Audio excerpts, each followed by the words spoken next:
Hi guys! So ito na nga pala yung update ng breast milk ko kahapon kung nag-survive ba siya. So watch till the end na lang. So first thing is nag-breakfast muna kami. And then while waiting sa food, chinek ko muna yung yellow kung nag-melt na ba. So hindi naman. And after mga 2 hours, bumalik kami ulit sa Jollibee kasi umorder ako ng takeout. Supposed to be 1 day lang talaga kami dito sa city kasi hindi naman talaga ako nagtatagal sa city. Isang araw lang tas balik ka agad, pero bumalik ako dito sa technician kasi nga may problema dun sa pinagawa ko. So parang siya, back job. So after kong umorder, nagbayad ako sa counter and at the same time, syempre humingi ng yellow. Hindi mga yog ice, ma'am no. Hindi mga yog ice.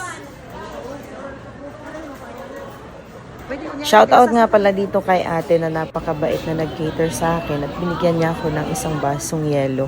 So yung mga melted ice, binuhos ko lang din dyan sa baso, tapos kinamay ko na yung mga yelo at nilipat ko dito sa cooler. Sa mga sitwasyong ganito, dapat talaga ay hindi na tayo nahihiyang humingi ng yelo at kauboy na tayo dito, wala na tayong arte-arte at paeme-eme sa katawan. Kaya yan, fast forward, nandito na kami sa barko at bumiyahe na. Malayo na kami sa pier at ito ay 2:30 PM na trip. So, yung lugar namin from the city is mga 2 to 3 hours ang biyahe pag nagbabarko.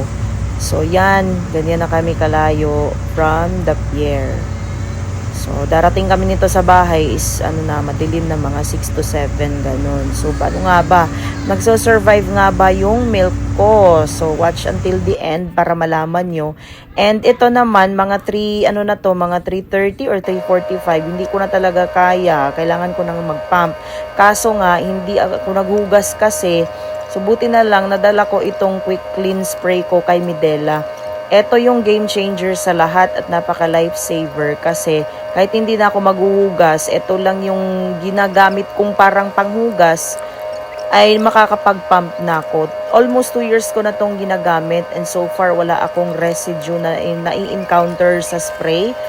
And natatanggal niya talaga yung mga mga residue ng milk, yung mga oils ng milk natatanggal niya. So ayan, after nito is punta ako ng CR kasi wala din akong dalang nursing cover. So ready na ako. So eto yan. Pakita ko lang sa inyo kasi hindi ako nakapag-pump ng early morning tsaka 12 noon. So nagnanumb na siya, masakit na. So kailangan ko na talaga siyang i-pump. Hindi ako nakapag-pump noon kasi nga wala nang mapaglagyan. So ayan, mga na tayo. Diretso na tayo sa level 7. Kasi masakit na talaga. So after 31 minutes, ayun nga, tapos na ako. Magpupur na ako ng milk na napump ko. Kahit hindi ako drained talaga, tinapos ko na kasi 31 minutes na medyo na din, masakit na din sa nipple. So ayan, I think mga 13 to 14 ounces na itong napump ko. So meron pa tayong mga 3 to 4 hours bago makarating sa bahay. So fast forward, eto na nga. Malapit na kaming dumaong. So, isa yata to sa mga tourist spot dito sa aming lugar. So, search nyo na lang sa Google yung Camotes Islands. Maraming tourist spots dito and marami na ring mga ibang lahi na pumupunta dito sa amin. So, napaka-peaceful ng lugar namin, malayo sa usok at traffic sa city. So, eto na nga, nandito na ako sa bahay. Eto na yung mga napump ko na milk. So 30 ounces dito sa sa Ma'am Cozy na cooler. So check natin kung natunaw ba lahat ng yellow. Ayan yung advantage niya kasi nga double walled ito. So hindi siya lahat talaga natunaw. Meron pang mga buo-buo pero hindi na ganun hindi na ganun kakapal. Tapos yung isa naman is hindi rin siya same din. And dito, meron akong 13 ounces dito na milk. Yan. So, meron nga palang nagtanong dito, bakit daw bakit daw yung yung breast milk cooler ko is ganoon, yung sa Ma'am Cozy na meron naman siyang cooling tube. So, eto yung hack.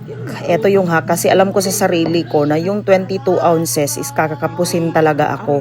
So, ang ginawa ko is iniwan ko itong dalawang cooling tubes kasi space space consuming siya. So, nag-leave ako ng more space for the breast milk. Ang ginawa ko is nagdala ako ng maraming extra na milk bag coolers. So, pag kasi lang ganyan lang ang dinala ko, yung dalawang bote, kakapusin talaga ako kahit na wala pa yung cooling tubes. So, yan ang hack dyan. So, diba hanggang 30 ounces yung nalagay ko. So, yun nga lang, ang gagawin mo is every 2 hours mong i-check at papalitan yung milk para talaga ma-extend yung shelf life ng breast milk mo. So, eto na nga, eto yung mga 43 I think 43 ounces. Hindi pa kasama yung napump ko sa bar ko.